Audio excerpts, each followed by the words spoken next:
Hi everybody, you're all very welcome. My name is Kimberly Griffith-Walsh and I'm the Education and Engagement Officer here at the Arts Center. And I'm delighted to welcome you all to our Culture Night program. This event will commence with a conversation between visual artists Jesse Jones and Alice Maher and Jessica and Megan Kennedy of Junk Ensemble, facilitated by Tina Kinsella. Junk Ensemble are our dance artists in residence, and they're finishing up their residence here with us tonight as well. All of the participants in tonight's program have contributed to Rua Red's Magdalene series of exhibitions, and they come together now for a chat about collaboration, practice, and performance. This talk will include discussion of previous collaborations and crossovers of the work, as well as current work and film performance excerpts from the artist. Following the discussion, I'll invite you to join me out in our reception area, just in the cafe there, for a drinks and food reception, followed by, after the reception, a special performance by members of the choir who feature in Jesse Jones's exhibition, The Tower, which enters its final weekend tonight after a successful run here at Rua Red. Before I introduce the panelists, just a few housekeeping rules. So we have 2 fire exits, the one that you came in here. There's also one just behind this curtain here. In the event of a fire, please make your way to the front door located at reception. And if you could also please turn off your phones or switch them to silent mode at this time. This event is being recorded for archiving purposes through the camera setup that we have just there. So I'll introduce our panel now. So we have Jesse Jones, who is a Dublin-based artist. Often working through collaborative structures, she explores how historical instances of communal culture may hold resonance in our current social and political experiences. Jesse's practice is multi-platform, working in film installation, performance, and sculpture. Her exhibition, The Tower, which is the second act in a trilogy beginning with Tremble, Tremble, is currently on view in our galleries. The exhibition is also open late tonight for Culture Night. I believe it's open until 9 p.m., so I would encourage you to visit it after the talk as well. We have Alice Maher joining us. Alice Maher has produced some of the most iconic images in contemporary Irish art. Her work is embedded in the realms of nature and culture, subversion and transformation, mythology and memory. Her work encompasses drawing, sculpture, print, textiles, photography, installation, and film. Alongside her individual practice, Alice is known for her collaborations with other artists, dancers, and composers and writers such as Doreen Ní Gruffa, Aideen Berry, Junk Ensemble, Trevor Knight, and the Artists' Campaign to Repeal the 8th Amendment. The Map, a monumental textile sculpture spanning the enormous space of Gallery 1, was a collaborative work between Alice and Rachel Fallon that was on display earlier this year as the second exhibition in the Magdalene series. We have Megan and Jessica Kennedy of Junk Ensemble here. They're the founders, directors, and choreographers of the dance company. The company, Junk Ensemble, is committed to engaging diverse audiences through the creation and presentation of brave, imaginative, and accessible work that shines light on important human issues relevant to society today. Junk Ensemble frequently collaborate with artists from other disciplines to produce a rich mix of visual and performance styles that challenge the traditional audience-performer relationship. Dancers from the company also feature in Jesse Jones's exhibition, The Tower. And then finally, we have Tina Kinsella. Tina's research portfolio encompasses scholarly publications, cultural criticism, and other creative works, including collaborations with internationally renowned artists Aideen Berry, Sarah Brown, Bracha L. Ettinger, Jesse Jones, and Alice Maher. Currently, she is the Irish Principal Investigator on the Feminist Art Making Histories Research Project, funded by the Irish Research Council and the Arts and Humanities Research Council UK under the Collaboration in the Digital Humanities Scheme. She's published widely in the fields of modern and contemporary art practice, visual culture, aesthetics, performance studies, philosophy, psychoanalysis, anthropology, maternal studies, and legal studies, and is currently working on a monograph on contemporary female artists' relationship to and interrogation of surrealism. So all of the artists on our panel tonight find value in collaboration as part of their artistic practices, and I look forward to hearing them discuss this in tonight's conversation. So without further ado, I'll pass it over to our panel. Thanks, Kimberly. Can you all hear me? Yeah, great. It's lovely to see you all here. I'm just going to talk through kind of the format of what we're going to do this evening. So we're going to start off with some images. We'll start with some images, and the artists here will all speak through the images and tell you what they're about. Then we'll have a discussion, and then we'll come back to you, the audience. So, if you can be thinking of some questions that you'd really like to ask us, that would be great.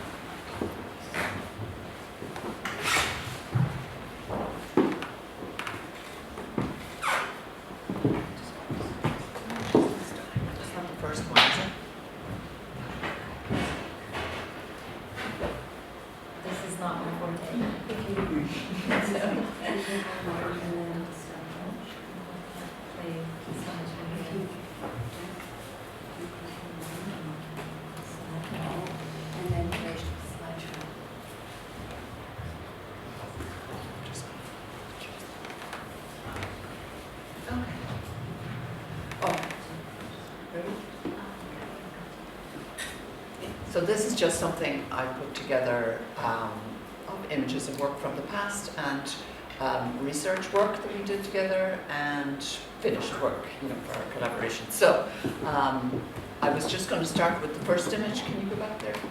Yeah.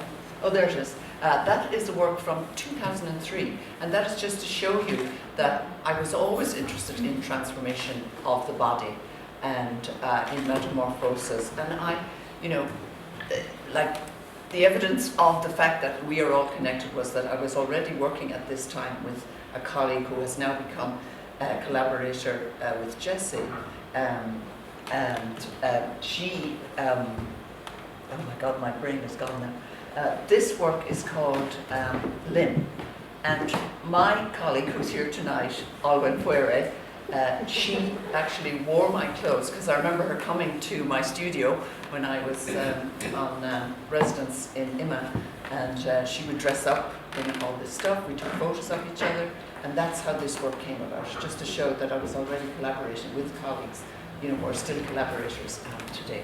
So next. This is still from a film that I made in 2012 called Cassandra's Necklace, and that's just to show you, in a way, my interest in mythic, despised or kind of forgotten or misunderstood mythological figures. Cassandra wears the necklace of tongues, and of course that is the reference to language and voice, the lack of voice. Next. This is some of our research reading that we did, both, all of us, around the story of Maher, which isn't a very well-known myth, and that's why I was attracted to it. I think we met each other first in 2013, would that be right? When you asked me to become involved in something, and I couldn't do it at the time, and then bit by bit we got closer, began to work together. So a lot of reading, yeah. This informs the piece that we were then to work on together, which is called Misunderstanding of Maher, Yeah. which is based around the myth of Maher. And these are just drawings from my sketchbook when I was trying to work out what could be the physical context of where the figure I knew was going to be a single dancer, a single figure in this, and not the two of you, and what kind of situation she would live in. And I was thinking about the human body as becoming a tree, because that's what happens in the story. The figure becomes a tree at the end. And these are kind of limbs that look like they might be a tree limb, but also they have sinews and veins and blood, and it's like a living tree, or a tree with an internal and external life. Next. Oh, sideways drawing. But this is just a drawing of the bleeding tree. So obviously that's a reference to the tree having feelings, and having an internal life. But Alice, that's the end of the figure should be prostrate on the ground. Is Yes, that right? yeah, I think that is later, straight on the ground. Yeah. So just to show that, drawing is a major part of the way that I think. It's kind of like thinking. So, once I start out on something, I start by drawing. And we actually began to draw together then as we went. Oh, great. So then we went on residence together, or they came down and stayed with me, maybe in my studio or something. Yeah. And as well as doing exercises, physical exercises together, which they led, then we would do drawing exercises together, Yeah. which I led, in order to work up kind of imagery and thought patterns and feelings, you know, about the whole subject. You can definitely tell who is the drawer. But it was very dynamic, like we were physically, these are huge drawings, like huge on huge They were people, huge. right? So it's like, Yeah. those other ones I showed you were very small. So there was like me working individually, then there was us working together in drawing and in body work.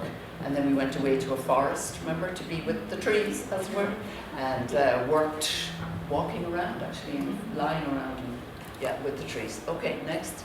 Yeah. So there's me with a branch of a tree. But so, in order to create the setting, as it were, you know, for the misunderstanding of Maher, I began to collect old branches and stuff that looked like they might be limbs or broken limbs. So I was interested in this whole idea of the tree as an exploded body, because in the end of the misunderstanding, or the story of Maher, her body explodes. She becomes a tree, and it's cut open in the end, and her pregnancy comes out, which becomes Adonis, the most beautiful man in the world. So I'm starting to collect branches, you know, in order to kind of work with them. So that was one of They them. come from your bog, don't they? They come from the bog. The bog. Yeah, next please. Yeah. So here we are then working with Julie Conning, the dancer. We worked with Gerard Clancy, wasn't it, the maker, to make this kind of corona, or a crown of branches, which were branches that I collected as well. So I guess my thinking, you know, around that is that, as well as being like something that would hold her back or restrict her movement, you know, as a dancer, it was also something that I felt was like a galactic, you know, almost like a galaxy or a great crown of movement in her head. And, you know, even though I didn't have any influence on the choreography, you know, of the dance in the end, I think the beginning of the dance was very important, in that she was turning and turning, and this corona, I felt, was like stirring up the space and bringing kind of electric atmosphere into the space to change it somehow. Yeah, so next. And that's a drawing from my sketchbook at the time as well, and then working up what she might wear. So I guess I was thinking of kind of classical, you know, kind of tunic kind of thing, but very, very simple. Very simple, yeah. And that's an image from a photograph taken by Fionn McCann for your publicity. That's not the costume, actually. That was just some underwear that she was wearing at the time. Yeah. So here we are with the pillar that was then designed that she would stand upon. I had wanted her to, you know, be very, very, very tall, like the great tree or the world tree, Yggdrasil, in all the different cultures that you hear about. The tree, it was a central part of people's kind of belief systems, and I wanted her to start as the tree. And it was very difficult actually for Julie, because of course I didn't realise at the time that she had kind of vertigo, and it was difficult for her to stand. And also the weight of the branches, Yeah. those were real silver birch branches Yeah. placed on top of a helmet, so she actually had to work on her neck muscles Yeah. and grow her neck muscles. to carry such a weight. Yeah. And like that really became part of it, you know what I mean, as well. And I always find that once you start out on something, if you work deeply in it, something becomes of the work or something, you know, itself. So the weight of the object became something. It was a burden, so when it was released, Yeah. we felt the release too. Yeah. And that's just a drawing of what I thought the setting might look like. And these are the exploded branches, shall we say, you know, the exploded body and the exploded tree all around her. But also the exploded myth, you know, because we were talking about that kind of exploding that myth, or these myths that kind of you could read in a way as seeking to teach society how to behave, you know, morally, particularly women and girls, you know. So we're kind of seeking to explode that myth, and we can talk about that particular story afterwards, Tina, if you like, and we can tell that story and how we kind of sought to subvert it. Yeah. Perhaps not now. And yeah, there we are. Yeah, working with Julie. We're working on text, and we we're rehearsing in dance house. Sorry, it's difficult to hear. Do you mind saying? I'm sorry. All of us. All of us was Yes. difficult? Sorry. Yeah. We're rehearsing in dance house here on Foley Street, and we're working on text with Julie there. Julie is a performer from France that we've worked with before on past productions. Soldier Still was one of the shows we first worked with her on. So there she is, on her pillar. Okay? And that's how it manifested in the theatre. So it's taken lighting, like obviously it has a huge part to play, in that as well. And always had in my work actually as well. And when I was younger, I worked in the theatre, kind of backstage and stuff like that. So theatre has had a huge influence on the way I think about space, and it's the way I think about light. So light is always part of everything I do as well.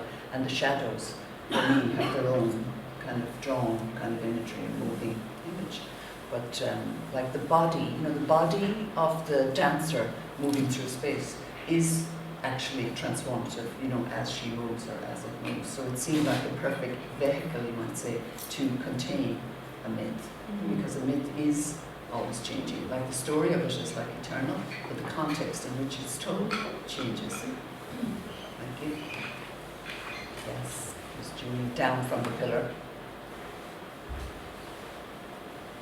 You want to talk about that? These mics. This was the part called the burial. So we wanted Laura visually to remove the headpiece and be able to burn it in some way. It was like a purging. So we went through cycles of grief when she had the headdress on first on top of the pillar, and then removed herself from the pillar, removed herself from the tree, and eventually unburdened herself from the headdress. And so she buries herself at one point in this grave and puts the headdress on it. She lights the grave on fire and puts a headdress on it, so essentially trying to unleash and purge herself from this restriction, and also to take her story back. That was the thinking behind it. And I think that's the final one. There's a few more. Oh, is there? Oh, sorry. Okay. All these photos were taken by? Luca Traverri. Okay, great, thanks so much, and we'll come back. There's so many questions and things to pick up on. We're going to ask Jessie just to maybe go through her slides of this now.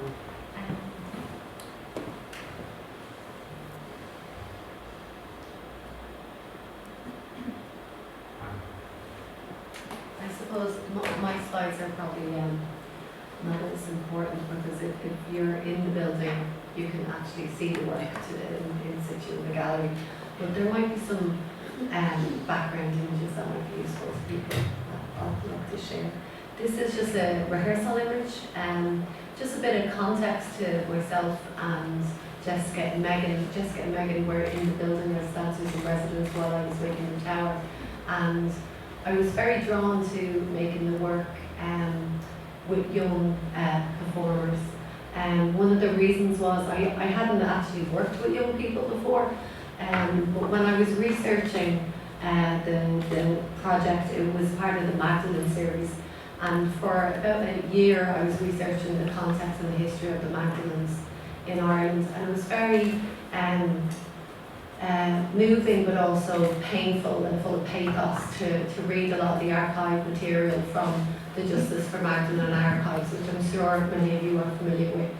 And during lockdown, I was obviously, as we all were, very isolated, and I was reading these testimonies and archival material, and it was really, really painful to read the stories of really, really young testimonies from really, really young moments in the lives of women that they only tell their story when they're in their 50s, 60s, or even 70s. I was one of the people who were asked, along with some of my other colleagues who are in the room today, to be a scribe for the Justice for Magdalene's Memory Day about 4 years ago in the Mansion House.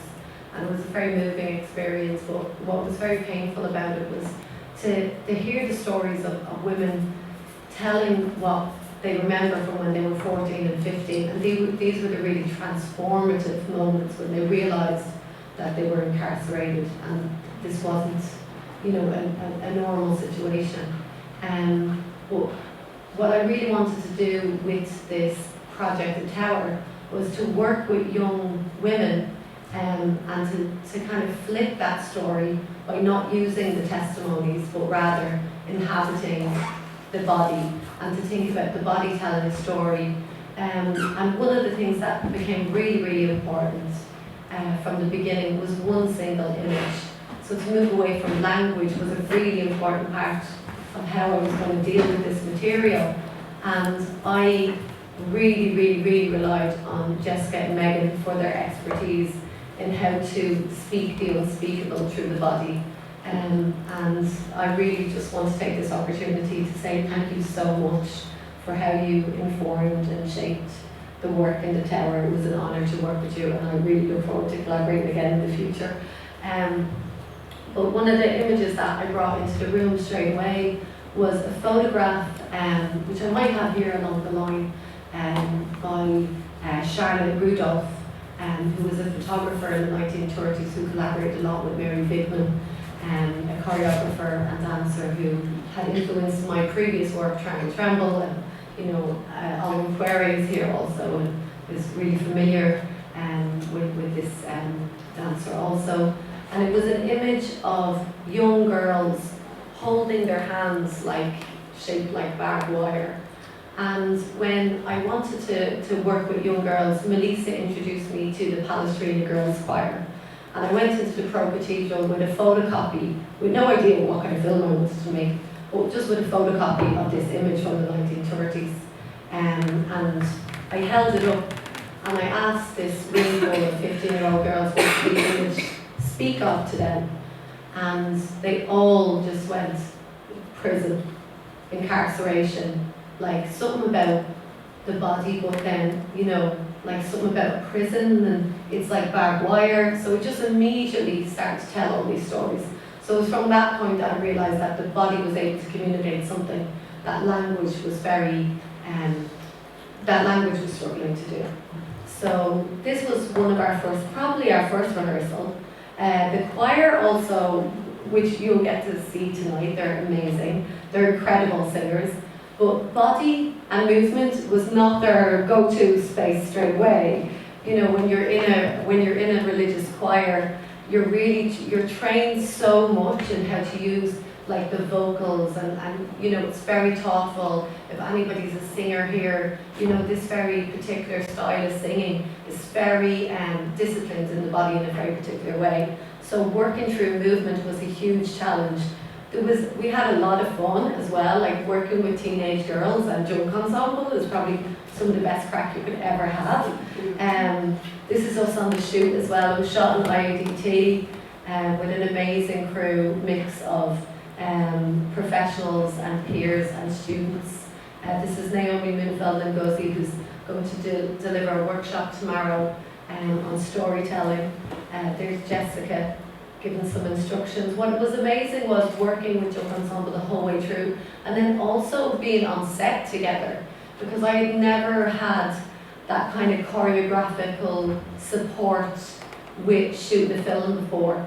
So it was just really amazing to be on the film set, to be like the director, but to be working so closely with a choreographical team that when something went wrong, we could kind of go look at it through. We were monitoring the camera and we were monitoring all the choreography all the way through rehearsals, but then behind the camera. There was one beautiful moment actually where myself and Jessica and Megan were monitoring, and we had a lot of fans going off and there's hair going everywhere, and it just didn't feel right. It just really didn't feel right. Like the girls looked, I don't know if any of the performers are here tonight, but they probably could tell the story better, but they didn't look happy.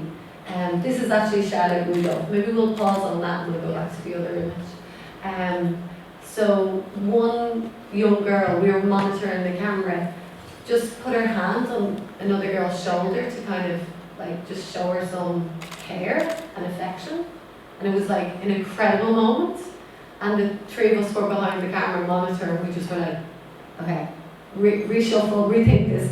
So we went down, we're like, okay, everybody stop. This thing that we rehearsed for 3 hours, we have to change it.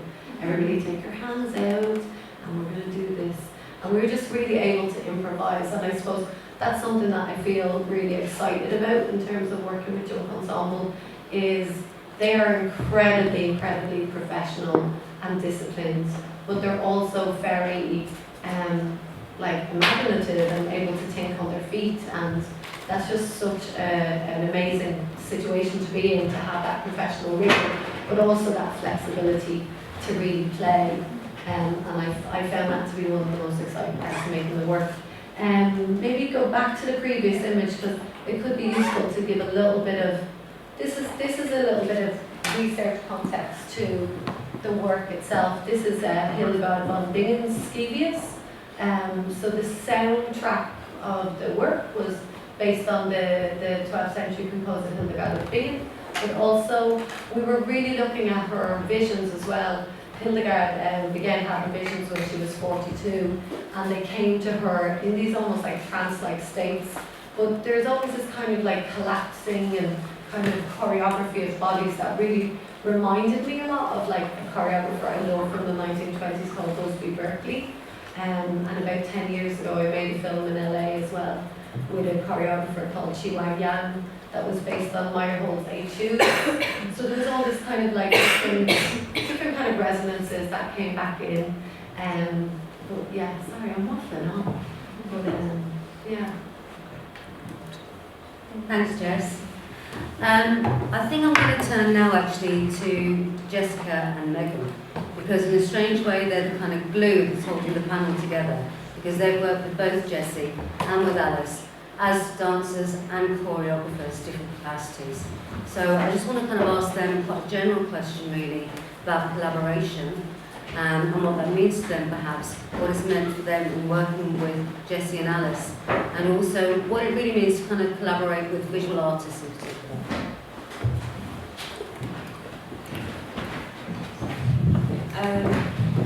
Just wait for everyone to start talking.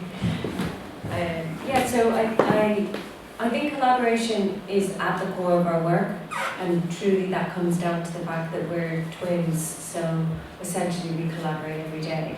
Because it is a tricky scenario. I think once you're an artist and your practice is to individualize your art and to have your own stamp essentially, and we've always created work together, and so we collaborate literally every day when we go into the studio. So that gave us good practice, and I think we're getting more and more fine-tuned with collaborating with other collaborators too. And our collaboration with Alice was incredibly rich because it started from the ground up, where we came to her with the myth and an idea of the piece, but nothing else. So we really started from the beginning with our residencies to discuss what Murray represented to us, what we wanted to show in the work, how the design and the scenography is going to reach other people, was an audience going to decipher what we were trying to show on stage. So really I thought it was a true ground up collaboration. Do you want to talk about Jessie?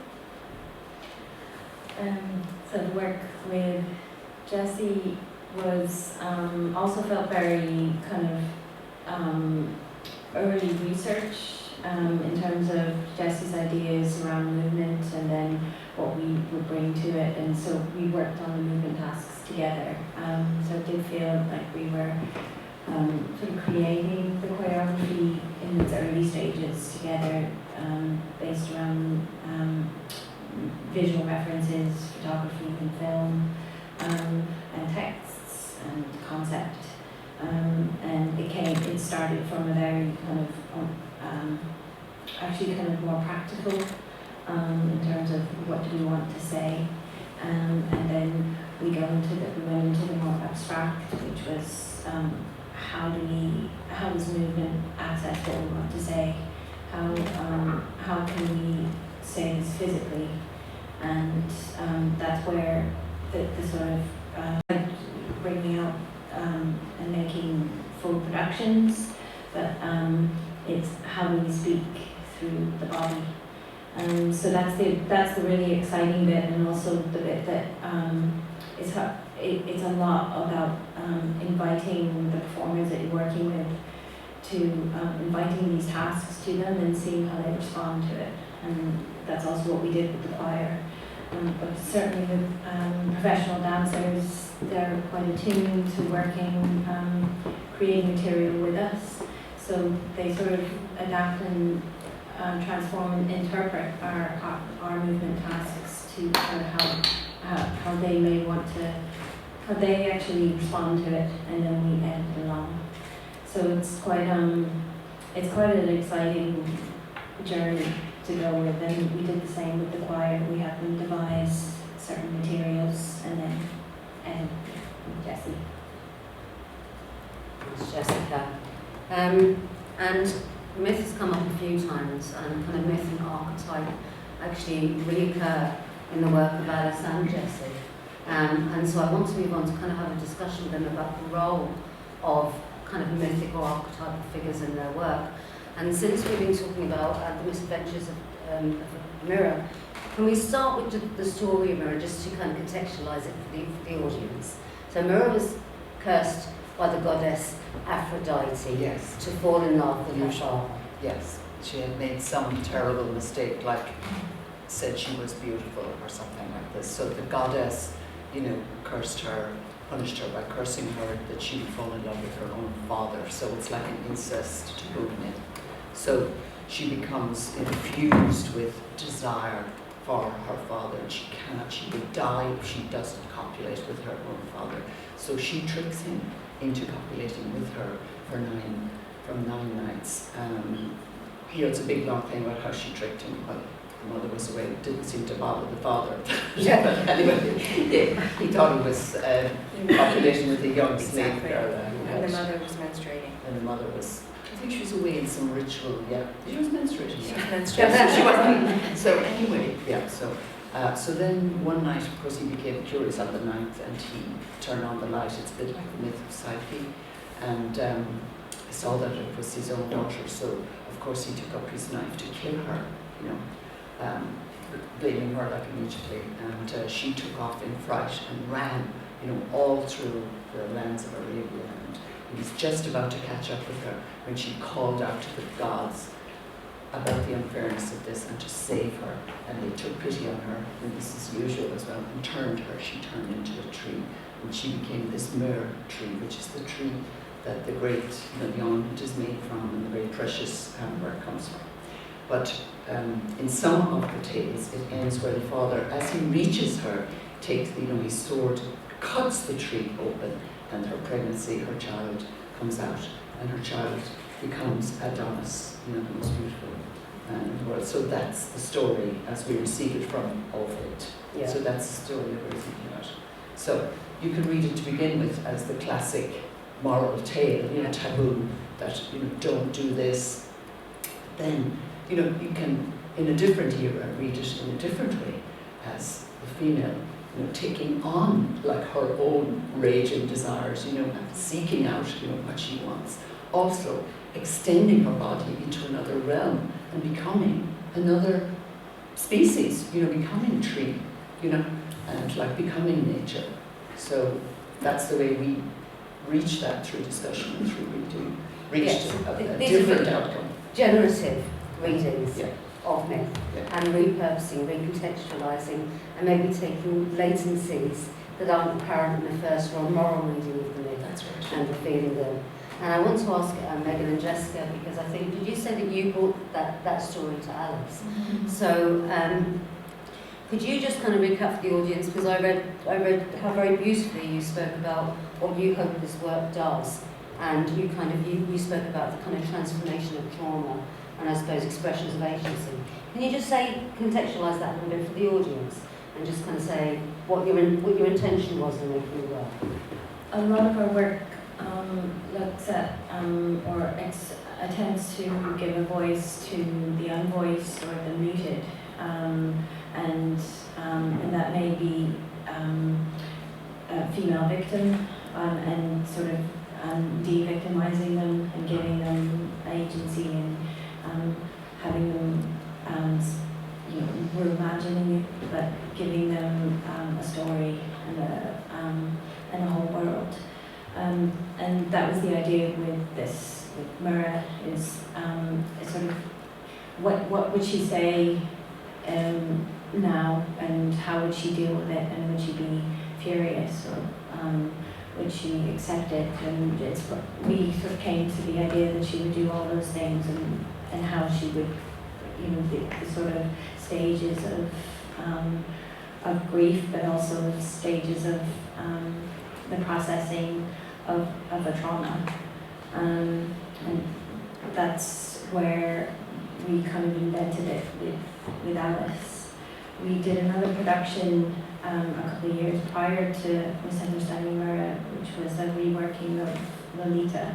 It was called Dolores, and we wanted to give, it's a book by Vladimir Nabokov, and we wanted to give Lolita her name back. Her real name is Dolores, and we saw her as lots of different women, and what all those women were feeling and thinking for her. So it is a sort of access of trauma. We haven't gone through the trauma ourselves, so we imagine perhaps the avenues that one might go through to get there. And ultimately, Mura was, she not only accepted her fate, she spat it out, and she came out with defiance, but also joy. That's in our reworking of it. So we did call it a reimagining of the myth and a reclaiming of it, so that we wanted Mura to be able to have her own voice, but of course, how are we to know what her own voice is? I think what's interesting about that myth is that although the gods did save her in her own way, she was still silenced. She became a tree.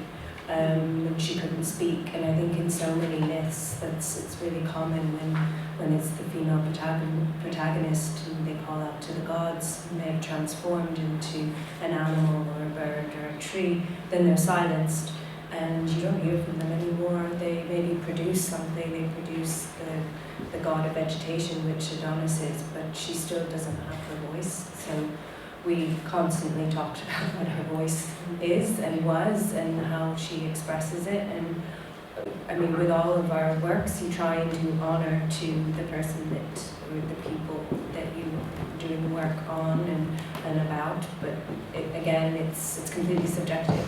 But now, of course, we know that a tree can speak, and the trees are communicating with each other, which is something that people weren't aware of, so that's what I mean about myth being relevant in all different contexts and keeps changing and depending on the knowledge and the context in which it's seen and read. So the fact that trees do speak and they do communicate with each other is amazing, that she would be transformed into such a creature. And I guess, Alice, myth has reoccurred along with the silent voice and movement and dance throughout the work. So we have Cassandra's necklace, which we saw there, and Cassandra obviously was famously the prophetess who spoke the truth and nobody would listen. And then you had, was it Visitante with Trevor Knight? I have the names here, but that was actually, again, with Buto dance.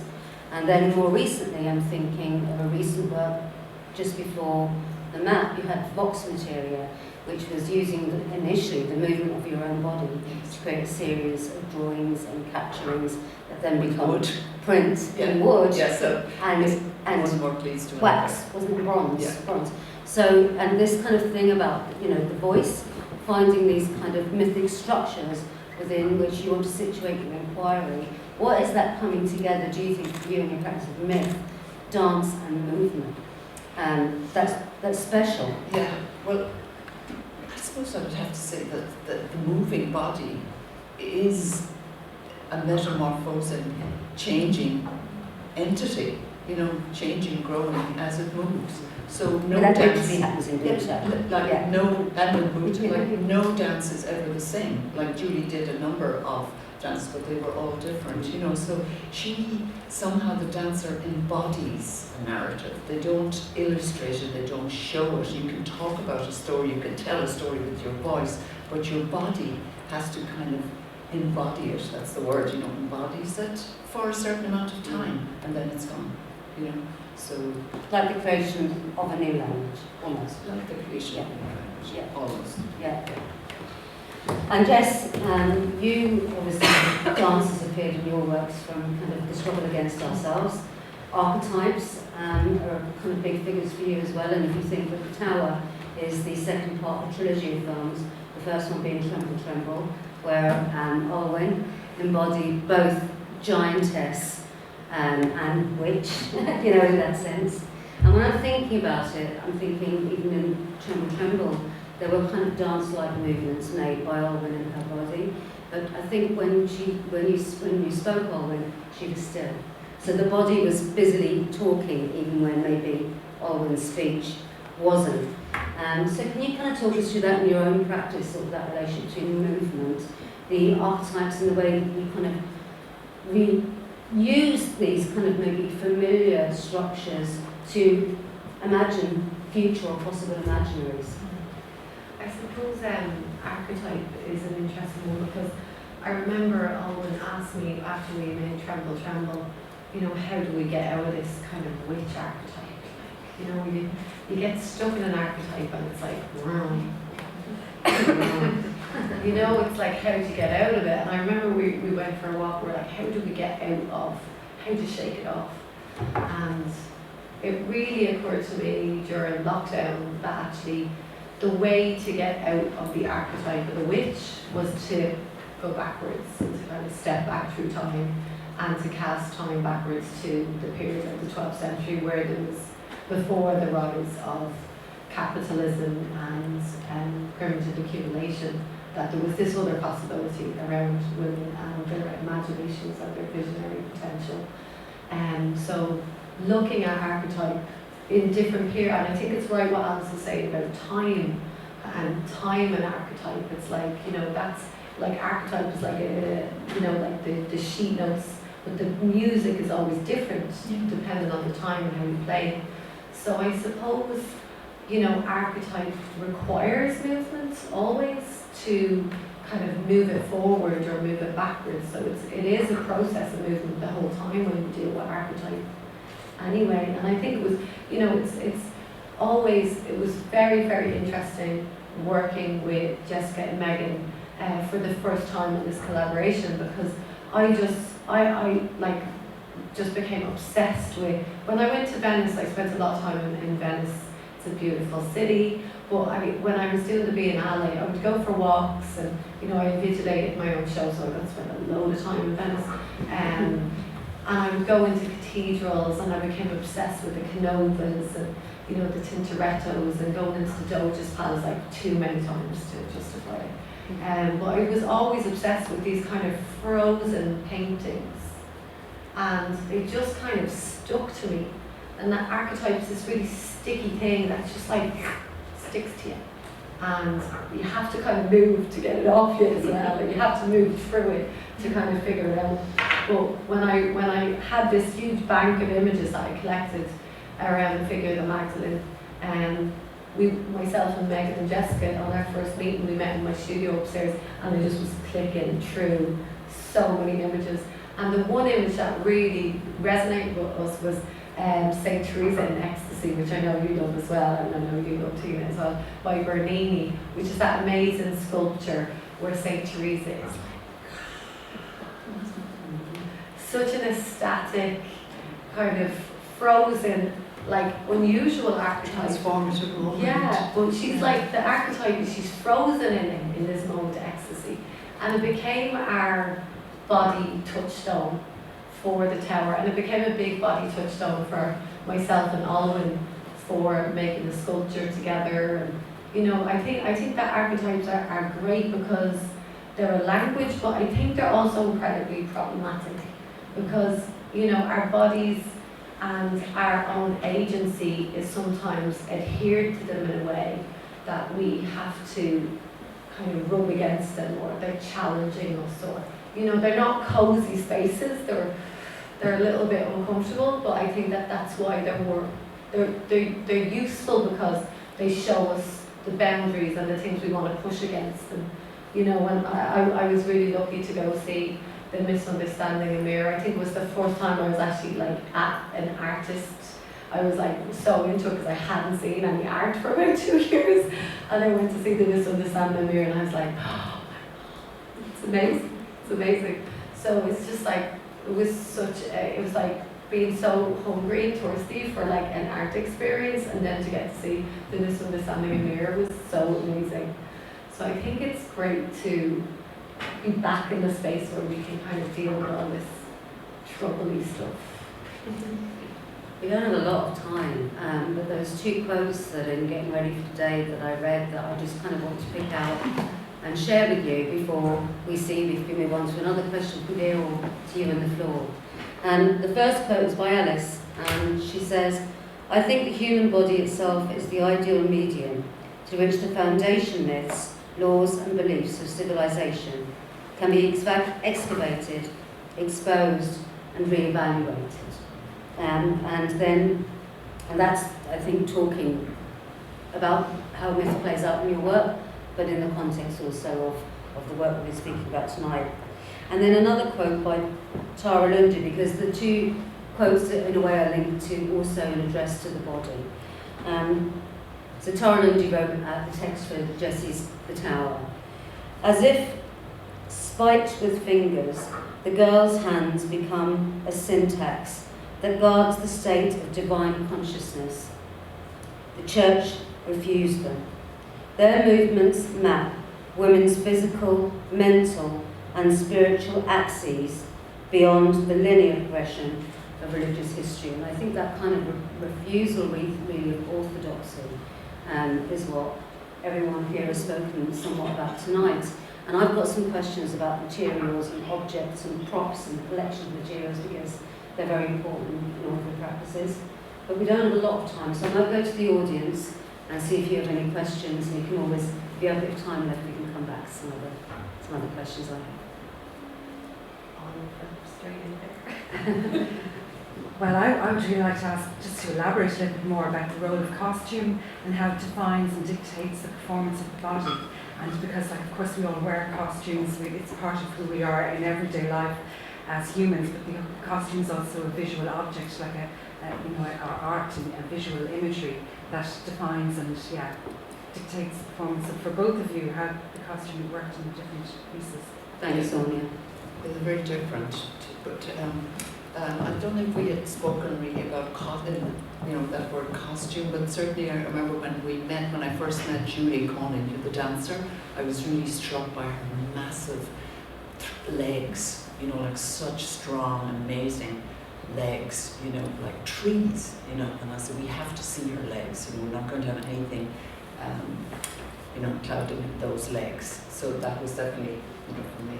And then We actually mentioned that she might be nude or wearing something flesh-coloured, and you'd see possibly, she'd be modestly covered, but it was as if she was in her own skin, and then it went a different way. Yeah. Just as with the process, it went a different way. Yeah, it's like the fallacy of nudity as well. That kind of thing in a dance, especially you wear some kind of modest thing or something. So we just didn't think, I think it's almost distracting. That kind of thing, the false nudity, as it were, because, she'd be wearing this headdress or something. Well, her costume was the headdress, so that and that's heavily affected her movement, all her movement. When she was up on the pillar, we made choreography only with that on, because we would make it and then put the headdress on, and she would be able to do half of it. So it informed all of that movement. When she took it off, it changed her body, absolutely. It changed the way she moved and changed everything about her physically. But it was a burden, it was a restriction, but I think that's what we wanted in a way. And she was extremely strong and agile, and so her physicality and was really used in Yeah, that sense. And She's very strong. it's an interesting way to generate movement is through restriction and how we deal with restrictions, whether through costume or through space, even through lighting, but actually physically restricting within a performance is something that we look at often in our work. I think the costume is to support the action and to support the headdress, which is unusual for a lot of our productions that we would create. It would be more enhancing the scenography in the environment, and this was to actually blend in with the scenography more. Josie, do you speak on costume? Yeah, I suppose a costume in the tower was developed as probably one of the first parts of the project with Roisin Garden. So myself and Roisin went in researching kind of like penitent costumes, and the costume that we ended up using was so simple. It was a staged, composed photograph where we collected loads of hair, we photographed it, and then we had it transferred onto fabric. It was to create a kind of unified body with the choir. The costume for Alwyn is more elaborate and kind of comes from a lot of pieces that Roisin works on with leather that kind of derives a bit from the work she did for me with the Tremble project, but with these kind of added kind of Milagro elements, and then also beautiful skin. But I think the simple thing is, for me, costume has to be really simple, so it's like it's either leather or like hair or natural. You know. And when did the Milagro thing come into it? I was collecting them for a long time. I collected like quite a lot of them, but I realised, like, I was looking at a scene in the film the other day where Alwyn has all the Milagros on top of the pillar on a beautiful piece of leather. But all those Milagros are gone because they've all been given to everybody who's come to see the tower. So I want to explain the significance of the Milagros really. Yeah, and actually Lauren Kelly is here, who just gave a workshop on Milagros. Thank you, Lauren. I'm happy to hear how that went. But yeah, the Milagros, I first seen the Milagro in the cathedral in Ghent, where the altarpiece is in Ghent. And they're kind of votive objects. They wear a part of your body that may be like your arm, or like if you have an injury, or for fertility, or if you have something with your womb, that somebody would make, like a whitesmith would make like a votive offering replicating that part of your body, and then that would be like hammered to like a piece of wood in a very significant place in your like home or something. But then they started to migrate from Europe to the Spanish colonies, and they became really connected to Latin American and particularly in Mexico ritual traditions there around votives on the body and this kind of animism within the object. So a friend of mine, Romana Lundy, who's actually Tara Lundy's twin sister, was doing a residency, and she sent me a Milagro of an arm and was like, I just know that you're meant to have this. And I became so obsessed, and within 2 years I had collected every single Milagro that I could get my hands on, and that was my COVID lockdown obsession. But what was quite nice actually was making them, and every week or a couple of weeks they would be made, and Lauren would kind of charge them and bless them, and they became protective talismans that were given to people as they came into the space. And I think that's really important, because when we deal with archetype, I think it's also important to remember that everybody who comes to an artwork that deals with archetype has a kind of imprinted history in their own body and in their own history in relationship to archetype. It's very deep and complex and unconscious in a lot of ways for us.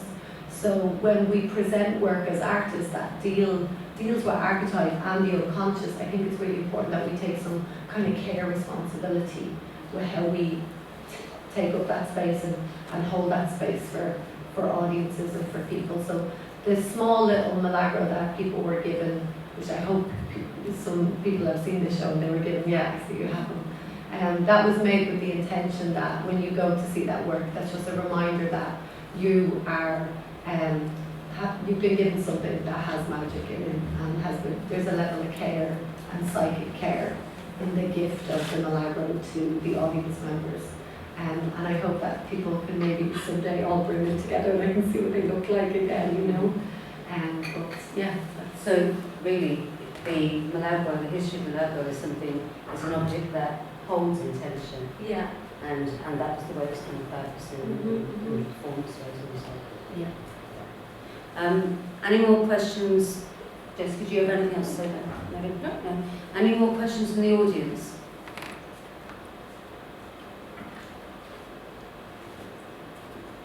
Can I just say something? Yeah. Finish the show this evening, and I was in bed this week. I was quite ill, and I kind of had some kind of brain shutdown. And I came into this place, and I have a very busy mind, and it's very rare that my mind would completely stop, and I would be completely taken over by the show.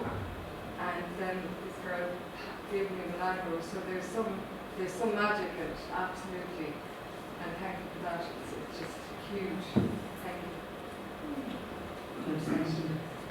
What Milagro did you get? The house. Thank you. Thank you for sharing that with us. Alice, do you want to say anything about objects? Because materials and objects and the gathering of materials, I mean, we could speak for a very long time. Otherwise, I'm also interested in the fact that the two works that you spoke about have upright columns and towers and things. And we won't use that for your time. Yeah. But do you want to say anything about, is there any particular use of objects and materials that you want to speak about? Do you want to just speak about maybe the gathering of the Well, object? I think the material has its own voice, you know, for me. So I have to gather it and have it around me for a while before I can hear it speaking, you know. So I've been collecting things for years, various different things, and they sit around for a long time until I hear them whispering, or you know, that voice coming to me that they want to be something or be something, or yeah. So yeah, I think they're connected to it. You know, material I feel is not separate, you know, from us as humans, you know, kind of thing. And I'm very interested in that kind of idea of panpsychism, you know, that everything has a kind of mind, even if it's considered inert. You know, I mean, we used to consider plants inert, you know. I mean, the stones, the air, the water, you know, can have a mind, a type of mind, you know, a great mind. So I'm just very interested in the mind of material. There's that, it's called the ladder of, it's kind of medieval concept of a hierarchy of consciousness, basically, where stones are at the very bottom. And working up, obviously, Could be going the other way around. supreme godly intelligence. Exactly, the more and more we're finding out is that there's all kind of Yeah. communications that are going on all the time around us. So this kind of like human world, object, vegetal entanglement is something that I think kind of comes up in where you, during your work, and when you speak about it. Any, Can I ask a question? yes.